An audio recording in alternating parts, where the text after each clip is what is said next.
Okay, as you're aware, last year we witnessed about two coup d'etats. In fact, three actually, but one was foiled. That was in Guinea-Bissau, but that of the Guinea-Conakry and Burkina Faso was held, and there was a change of government, and because of that, these two countries, including Mali, which happened in the previous year, and that was in 2020, um, were suspended from ECOWAS institutions, which means they were suspended also from the ECOWAS parliament. So they were not part of our meeting, and that has also reduced the number of countries that are represented in the ECOWAS community parliament. The main agenda was for us as parliamentarians to see how best we can promote peace and security within our sub-region as a community of people. And also we look at our borders that has been closed. Some borders have been closed for some time now. How can we open those borders so that there can be integration now that the COVID is almost over and we are moving on to development and economic development? We need to have our borders closed so that there will be fuller integration. But our major concern has to do with the insecurity in the region. There were two issues actually. One has to do with governance issues.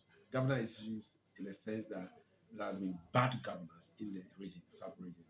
If you take Guinea, for instance, Guinea, where the capital is Conakry, for instance, the reason why there was coup d'etat was as a result of bad governance, to the extent that the president has to change their constitution to allow him to continue to run even after his term of office, has elapsed. And so that created problem for citizens that they will not allow him to continue to entrench himself upon the people. And so there was a coup d'etat. Now, when it comes to Burkina Faso, Burkina Faso and Mali had issues with the insurgents, especially our brothers and sisters who went to fight the war or who were part of Colonel Muammar Gaddafi's army, the Tuareg rebel uh, from the Sahel region. After the Muammar Gaddafi's regime had been toppled, these people do not have any work, so they moved down to the west from the north. They were moving down to the north, the west, and majority of them, or most of them, were from these our communities, West African region. And so, coming with ammunitions, coming with weapons, they also want to have. They've tasted power before, and they want to take over. And so, in Burkina Faso, for instance, there was a coup d'état as a result of the army fighting the Tuareg rebels or fighting those who were coming from the Sahel region. And so fighting them means that their army needs to be well equipped, and the armies were not well equipped.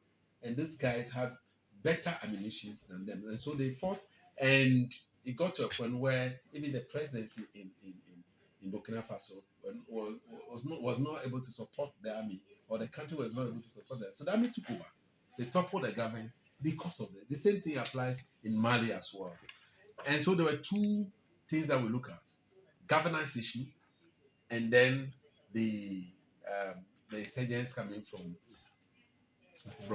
the Sahel region or from the northern part of Africa. And so we have come to a conclusion that Parliament will have to sit up as a community, even though we don't have the powers. We are more or less an advisory Parliament, and to talk to our heads of state. And so we've sent what we call memorandum of understanding. We send also a communique. We have also sent a motion to them that this is what we have observed, and therefore they need to sit up as a community heads of state to bring peace to the region. And we also submitted that when they are sending eminent personnel to this country, because we have parliamentarians being there, they should also add us.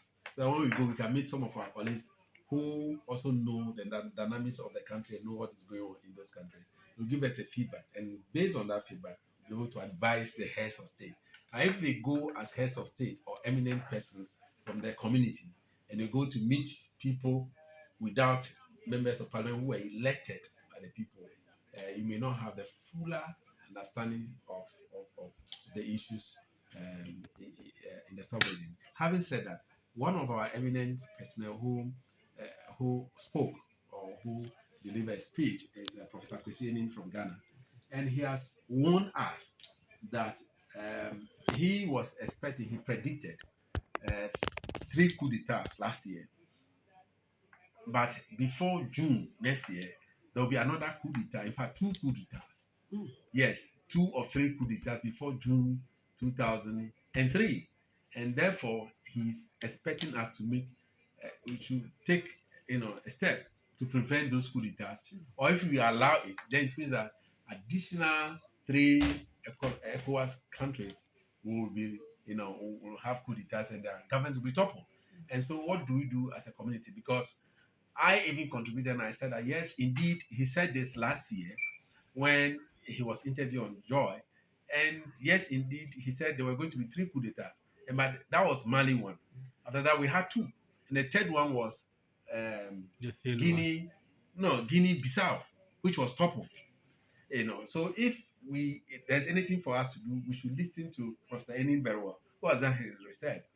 And so, yes, indeed, we have three lingering countries that there will be possibility of a coup d'etat in the ECOWAS region.